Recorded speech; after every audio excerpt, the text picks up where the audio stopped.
Hey everyone, I'm Robert Harrison, one of 6 artists chosen by the Montana Arts Council for the annual or biannual Artist Innovation Award, given to a number of artists in the state of Montana in multi-disciplines. So in the Holter Museum of Art, where I'm standing, there's 4 visual artists that are showing their work, including myself, Nan Parsons, Jennifer Reifsneider, and Jane Waggoner Deschner.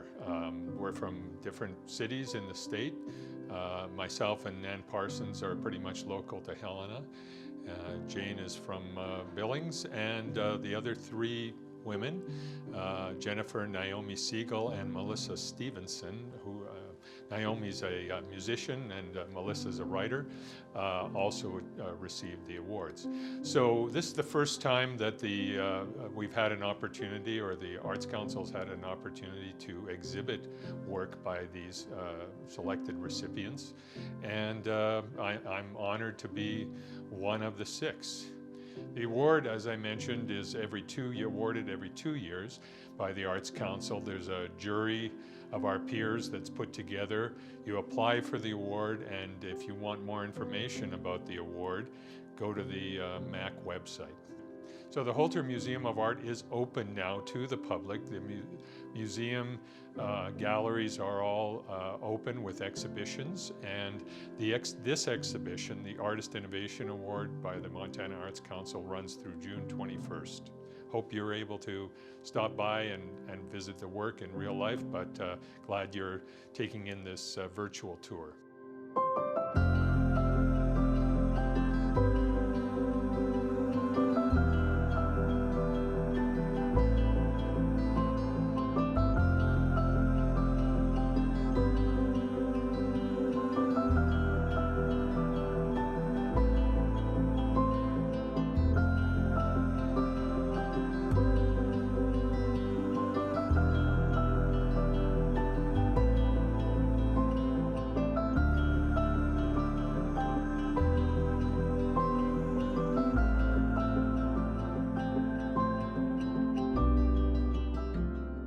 It was up to each artist what kind of work or how much work they'd like to include in the exhibition. And I chose to exhibit a body of work that's never been seen in North America. In fact, it's only been seen once in Denmark when I made the work a few years back in Denmark. I thought it was an ideal opportunity for me to put together this one grouping of work from my time in Denmark.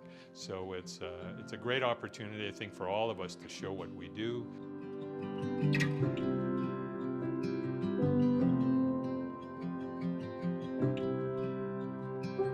When I got to Denmark, I had a 1-month working time in southern Denmark, and the first thing I came across was a brick factory where I worked, but I was told that there were, on the fjords in Denmark where we were working, there were over 100 brick factories years ago. There's about a dozen left now because of the rich clay deposits that have been left there. Part of the rationale to build those brick factories there, besides the clay, was shipping. I mean, they were able to basically produce the material and load it into ships and send it off. But on the edges of the fjords, in a few specific spots, there are what we nicknamed brick beaches, with remnants of hundreds of thousands of leftover bits and pieces of manufacture in Denmark, an age-old trading commodity.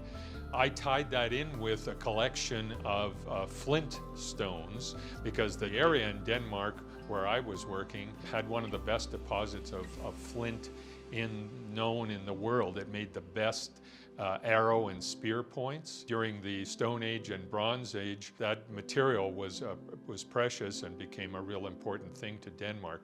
So I took it upon myself to collect up some of that material as well, and I have quite a nice small collection in the exhibition, and there's some photos and so on. But that really was my inspiration, I guess, for my work. I worked in the brick factories, I said. I used their materials, incredibly strong, beautiful black-fired clays that are just beyond comparison, I guess. And it was a real honor, again, to work there and use that material and produce some unique works. So I'm really pleased to have it back here in Montana and on exhibition here at the Holter.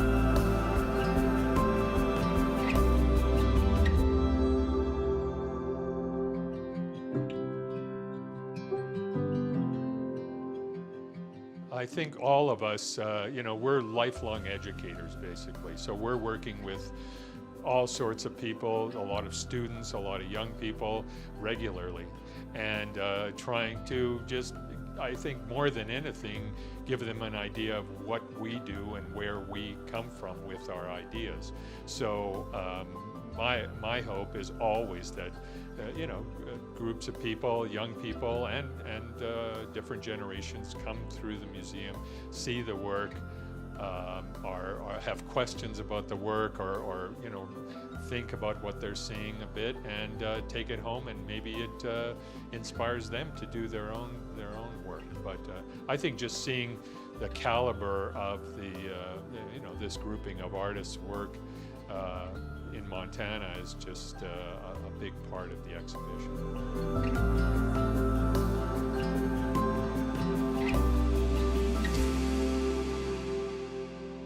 It's a relatively small community, even though we're spread out over a lot of miles. But we keep in touch with one another, the arts, visual arts group specifically, and it's an honor to be able to bounce things off their work as well. And the way that Rosemary Howell installed the work, I was very pleased, because she put Nan Parsons' paintings next to some of my work, and the color in both her paintings and my work resonated, and I just, it was something that'll probably never happen again, but it was really a wonderful opportunity to get the work next to one another.